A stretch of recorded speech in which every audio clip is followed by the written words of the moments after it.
ओम श्री सद्गुरुवे नमः। ओम नमो भगवते वासुदेवाय। अथ चतुर्विंशो अध्याय। विदर्भ के वंश का वर्णन। श्री शुकदेव जी कहते हैं, परीक्षित, राजा विदर्भ की भोज्या नामक पत्नी से 3 पुत्र हुए, कुश, क्रथ और रोमपाद। रोमपाद विदर्भ वंश में बहुत ही श्रेष्ठ पुरुष हुए। रोमपाद का पुत्र बभ्रू, बभ्रू का कृति, कृति का उशिक और उशिक का चेदी। राजन, इस चेदी के वंश में ही दमघोष एवं शिशुपाल आदि हुए। क्रथ का पुत्र हुआ कुंती, कुंती का धृष्टि, धृष्टि का निवृत्ति, निवृत्ति का दशार और दशार का व्योम, व्योम का जिमुत, जिमुत का विकृति, विकृति का भीमरथ, भीमरथ का नवरथ और नवरथ का दशरथ हुआ। दशरथ से शकुनी, शकुनी से करम्भी, करम्भी से देवरात, देवरात से देवक्षत्र, देवक्षत्र से मधु, मधु से कुरुवश और कुरुवश से अनु हुए। अनु से पुरुहोत्र, पुरुहोत्र से आयु और आयु से सात्वत का जन्म हुआ। परीक्षित, सात्वत के 7 पुत्र हुए, भजमान, भजी, दिव्य, वृष्णि, देवावृद्ध, अंधक और महाभोज। भजमान की 2 पत्नियां थीं, एक से 3 पुत्र हुए, निम्लोची, किंकिण और दृष्टि। दूसरी पत्नी से भी 3 पुत्र हुए, शताजीत, सहस्त्राजित और अयुताजित। देवावृद्ध के पुत्र का नाम था बभ्रू।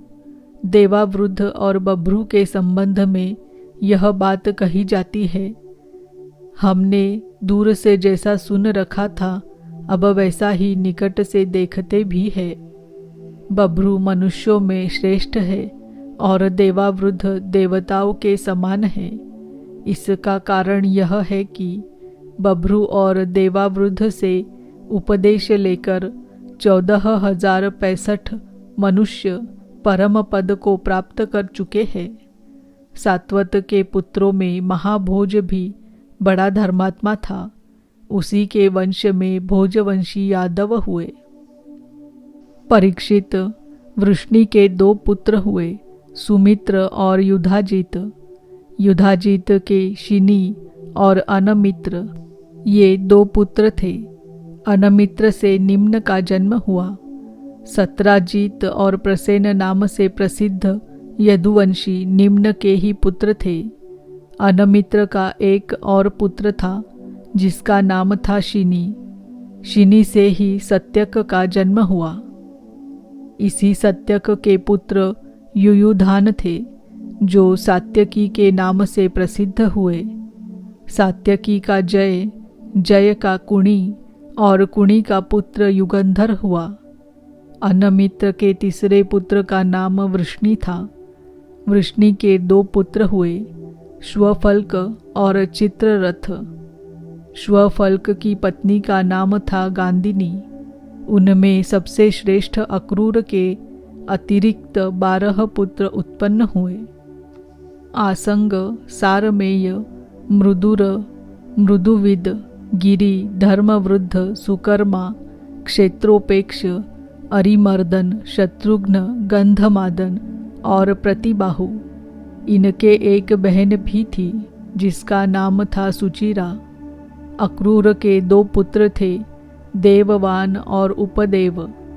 श्वफल्क के भाई चित्ररथ के पृथु, विदुरथ आदि बहुत से पुत्र हुए, जो वृष्णिवंशियों में श्रेष्ठ माने जाते हैं। सात्वत के पुत्र अंधक के 4 पुत्र हुए, कुकुर, भजमान, शुचि और कंबलबर्ही। उनमें कुकुर का पुत्र वन्ही, वन्ही का विलोमा, विलोमा का कपोतरोमा और कपोतरोमा का अनु हुआ। तुम्बुरु गंधर्व के साथ अनु की बड़ी मित्रता थी। अनु का पुत्र अंधक, अंधक का दुंदुभि दुंदुभी का अरिध्योत, अरिध्योत का पुनर्वसु और पुनर्वसु के आहुक नाम का एक पुत्र तथा आहुकी नाम की एक कन्या हुई। आहुक के 2 पुत्र हुए, देवक और उग्रसेन। देवक के 4 पुत्र हुए, देववान, उपदेव, सुदेव और देववर्धन। इनकी 7 बहनें भी थी, धृत, देवा, शांति देवा, उपदेवा, श्रीदेवा, देवरक्षिता, सहदेवा और देवकी। वसुदेव जी ने इन सब के साथ विवाह किया था।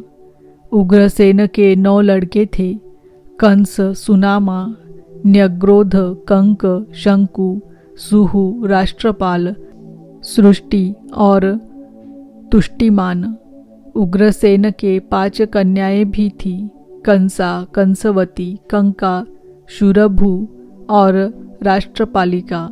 इनका विवाह देवभाग आदि वसुदेव जी के छोटे भाइयों से हुआ था। चित्ररथ के पुत्र विदुरथ से शूर, शूर से भजमान, भजमान से शिनी, शिनी से स्वयंभोज और स्वयंभोज से ऋदिक हुए। ऋदिक से 3 पुत्र हुए, देवबाहु, शतधन्वा और कृतवर्मा। देवमीढ़ के पुत्र शूर की पत्नी का नाम था मारिशा। उन्होंने उसके गर्भ से 10 निष्पाप पुत्र उत्पन्न किए, वसुदेव, देवभाग, देवश्रवा, आनक, सृंजय, शामक, कंक, शमीक, वत्सक और वृक। ये सब के सब बड़े पुण्यात्मा थे। वसुदेव जी के जन्म के समय देवताओं के नगारे और नौबत स्वयं ही बजने लगे थे, अतः वे आनक दुदुम्भी भी कहलाए। वे ही भगवान श्री कृष्ण के पिता हुए। वसुदेव आदि की 5 बहनें भी थी, पृथा यानी कुंती, श्रुतदेवा, श्रुतकीर्ति, श्रुतश्रवा और राजाधिदेवी। वसुदेव के पिता शूरसेन के एक मित्र थे, कुंती भोज। कुंती भोज के कोई संतान न थी, इसीलिए शूरसेन ने उन्हें पृथा नाम की अपनी सबसे बड़ी कन्या गोद दे दी। पृथा ने दुर्वासा ऋषि को प्रसन्न करके उनसे देवताओं को बुलाने की विद्या सीख ली। एक दिन उस विद्या के प्रभाव की परीक्षा लेने के लिए पृथा ने परम पवित्र भगवान सूर्य का आवाहन किया। उसी समय भगवान सूर्य वहां आ पहुँचे। उन्हें देखकर कुंती का हृदय विस्मय से भर गया। उसने कहा, भगवान मुझे क्षमा कीजिए, मैंने तो परीक्षा करने के लिए ही इस विद्या का प्रयोग किया था। अब आप पधार सकते हैं। सूर्यदेव ने कहा, देवी, मेरा दर्शन निष्फल नहीं हो सकता, इसीलिए हे सुंदरी, अब मैं तुझसे एक पुत्र उत्पन्न करना चाहता हूँ। हाँ, अवश्य ही तुम्हारी योनि दूषित न हो, इसका उपाय मैं कर दूंगा।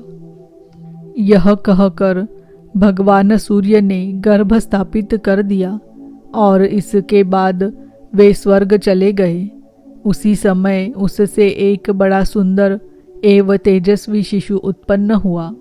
वह देखने में दूसरे सूर्य के समान जान पड़ता था। पृथा लोक निंदा से डर गई, इसीलिए उसने बड़े दुख से उस बालक को नदी के जल में छोड़ दिया। परीक्षित, उसी पृथा का विवाह तुम्हारे परदादा पांडु से हुआ था, जो वास्तव में बड़े सच्चे वीर थे। परीक्षित, पृथा की छोटी बहन श्रुतदेवा का विवाह कुरुष देश के अधिपति वृद्ध शर्मा से हुआ था। उसके गर्भ से दंतवक्त्र का जन्म हुआ। यह वही दंतवक्त्र है जो पूर्व जन्म में सनकादि ऋषियों के शाप से हिरण्याक्ष हुआ था। कैकय देश के राजा धृष्टकेतु ने श्रुतकीर्ति से विवाह किया था। उससे संतर्दन आदि 5 कैकय राजकुमार हुए। राजाधिदेवी का विवाह जयसेन से हुआ था। उसके 2 पुत्र हुए, विंद और अनुविंद। वे दोनों ही अवंती के राजा हुए। चेदीराज दमघोष ने श्रुतश्रवा का पाणी ग्रहण किया। उसका पुत्र था शिशुपाल, जिसका वर्णन मैं पहले सप्तम स्कंध में कर चुका हूँ। वसुदेव जी के भाइयों में से देवभाग की पत्नी कंसा के गर्भ से 2 पुत्र हुए, चित्रकेतु और बृहद्दल। देवश्रवा की पत्नी कंसवती से सुवीर और इशुमान नाम के 2 पुत्र हुए। आनक की पत्नी कंका के गर्भ से भी 2 पुत्र हुए, सत्यजित और पुरुजित। सृंजय ने अपनी पत्नी राष्ट्रपालिका के गर्भ से वृष और दुर्मर्शन आदि कई पुत्र उत्पन्न किए। इसी प्रकार शामक ने शूरभूमि नाम की पत्नी से हरिकेश और हिरण्याक्ष नामक 2 पुत्र उत्पन्न किए। मिश्रकेशी अप्सरा के गर्भ से वत्सक के भी वृक आदि कई पुत्र हुए। वृक ने दुर्वाक्षी के गर्भ से तक्ष, पुष्कर और शाल आदि कई पुत्र उत्पन्न किए। शमीक की पत्नी सुदामिनी ने भी सुमित्र और अर्जुनपाल आदि कई बालक उत्पन्न किए। कंक की पत्नी कर्णिका के गर्भ से 2 पुत्र हुए, ऋतधाम और जय। आनक दुदुम्भी वसुदेव जी की पौरवी रोहिणी, भद्रा, मदिरा, रोचना, ईला और देवकी आदि बहुत सी पत्नियां थीं। रोहिणी के गर्भ से वसुदेव जी के बलराम, गद, सारण, दुर्मद, विपुल, ध्रुव और कृत आदि पुत्र हुए थे। पौरवी के गर्भ से उनके 12 पुत्र हुए, भूत, सुभद्र, भद्रवाह, दुर्मद और भद्र आदि। नंद, उपनंद, कृतक, शूर आदि मदिरा के गर्भ से उत्पन्न हुए थे। कौसल्या ने एक ही वंश उजागर पुत्र उत्पन्न किया था, उसका नाम था केशी। उसने रोचना से हस्त और हेमांगद आदि तथा ईला से उरुवल्क आदि प्रधान यदुवंशी पुत्रों को जन्म दिया। परीक्षित वसुदेव जी के धृतदेवा के गर्भ से विपृष्ठ नाम का एक ही पुत्र हुआ और शांति देवा से श्रम और प्रतिश्रुत आदि कई पुत्र हुए। उपदेवा के पुत्र कल्पवर्ष आदि 10 राजा हुए और श्रीदेवा के वसु, हंस, सुवंश आदि 6 पुत्र हुए। देवरक्षिता के गर्भ से गद आदि 9 पुत्र हुए तथा जैसे स्वयं धर्म ने 8 वसुओं को उत्पन्न किया था, वैसे ही वसुदेव जी ने सहदेवा के गर्भ से पुरुविश्रुत आदि 8 पुत्र उत्पन्न किए। परम उदार वसुदेव जी ने देवकी के गर्भ से भी 8 पुत्र उत्पन्न किए, जिनमें 7 के नाम हैं कीर्तिमान, सुषेण, भद्रसेन, रुजु, सम्मर्दन, भद्र और शेषावतार श्री बलराम जी। उन दोनों के 8वें पुत्र स्वयं श्री भगवान ही थे। परीक्षित, तुम्हारी परम सौभाग्यवती दादी सुभद्रा भी देवकी जी की ही कन्या थी। जब जब संसार में धर्म का ह्रास और पाप की वृद्धि होती है, तब तब सर्वशक्तिमान भगवान श्री हरि अवतार ग्रहण करते हैं। परीक्षित, भगवान सबके दृष्टा और वास्तव में असंग आत्मा ही है। इसीलिए उनकी आत्मस्वरूपिणी योग माया के अतिरिक्त उनके जन्म अथवा कर्म का और कोई भी कारण नहीं है। उनकी माया का विलास ही जीव के जन्म, जीवन और मृत्यु का कारण है और उनका अनुग्रह ही माया को अलग करके आत्मस्वरूप को प्राप्त करने वाला है। जब असुरों ने राजाओं का वेश धारण कर लिया और कई अक्षौहिणी सेना इकट्ठी करके वे सारी पृथ्वी को रौंदने लगे। तब पृथ्वी का भार उतारने के लिए भगवान मधुसूदन बलराम जी के साथ अवतीर्ण हुए। उन्होंने ऐसी ऐसी लीलाएं की जिनके संबंध में बड़े बड़े देवता मन से अनुमान भी नहीं कर सकते। शरीर से करने की बात तो अलग रही। पृथ्वी का भार तो उतरा ही, साथ ही कलयुग में पैदा होने वाले भक्तों पर अनुग्रह करने के लिए भगवान ने ऐसे परम पवित्र यश का विस्तार किया जिसका गान और श्रवण करने से ही उनके दुख, शोक और अज्ञान सब के सब नष्ट हो जाएंगे। उनका यश क्या है? लोगों को पवित्र करने वाला श्रेष्ठ तीर्थ है। संतों के कानों के लिए तो वह साक्षात अमृत ही है। एक बार भी यदि कान की अंजलियों से उसका आचमन कर लिया जाता है तो कर्म की वासनाएं निर्मूल हो जाती है। परीक्षित, भोज, वृष्णि, अंधक, मधु, शूरसेन, दशार, कुरु, सृजय और पांडुवंशी वीर निरंतर भगवान की लीलाओं की आदरपूर्वक सराहना करते रहते थे। उनका श्यामल शरीर सर्वांग सुंदर था। उन्होंने उस मनोमय विग्रह से तथा अपनी प्रेम भरी मुस्कान, मधुर चितवन, प्रसादपूर्ण वचन और पराक्रमपूर्ण लीला के द्वारा सारे मनुष्य लोक को आनंद में सराबोर कर दिया था। भगवान के मुख कमल की शोभा तो निराली ही थी। मकराकृति कुंडलों से उनके कान बड़े कमनीय मालूम पड़ते थे। उनकी आभा से कपोलों का सौंदर्य और भी खिल उठता था। जब वे विलास के साथ हंस देते तो उनके मुख पर निरंतर रहने वाले आनंद में मानो बाढ़ सी आ जाती। सभी नर नारी अपने नेत्रों के प्यालों से उनके मुख की माधुरी का निरंतर पान करते रहते, परंतु तृप्त नहीं होते। वे उसका रस ले लेकर आनंदित तो होते ही, परंतु पलके गिरने से उनके गिराने वाले निमि पर खींचते भी। लीला पुरुषोत्तम भगवान अवतीर्ण हुए मथुरा में वसुदेव जी के घर, परंतु वहाँ रहे नहीं। वहाँ से गोकुल में नंद बाबा के घर चले गए। वहाँ अपना प्रयोजन, जो ग्वाल, गोपी और गौओं को सुखी करना था, पूरा करके मथुरा लौट आए। व्रज में, मथुरा में तथा द्वारका में रहकर अनेकों शत्रुओं का संहार किया। बहुत सी स्त्रियों से विवाह करके हजारों पुत्र उत्पन्न किए।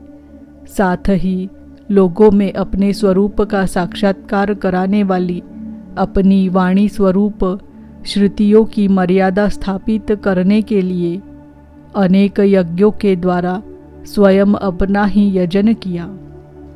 कौरव और पांडवों के बीच उत्पन्न हुए आपस के कलह से उन्होंने पृथ्वी का बहुत सा भार हल्का कर दिया तथा युद्ध में अपनी दृष्टि से ही राजाओं की बहुत सी अक्षोहिणियों को ध्वंस करके संसार में अर्जुन की जीत का डंका पिटवा दिया। फिर उद्धव को आत्मतत्व का उपदेश किया और इसके बाद वे अपने परम धाम को सिधार गए। इति श्रीमद्भागवते महापुराणे वैयासिक्यामष्टादशसाहस्रयां पारमहंस्यां संहितायां नवमस्कन्धे सूर्यसोमवंशानुकीर्तने यदुवंशानुकीर्तनं नाम चतुर्विंशोऽध्यायः। इति नवमस्कन्धसमाप्तः। हरि ओम तत्सत्।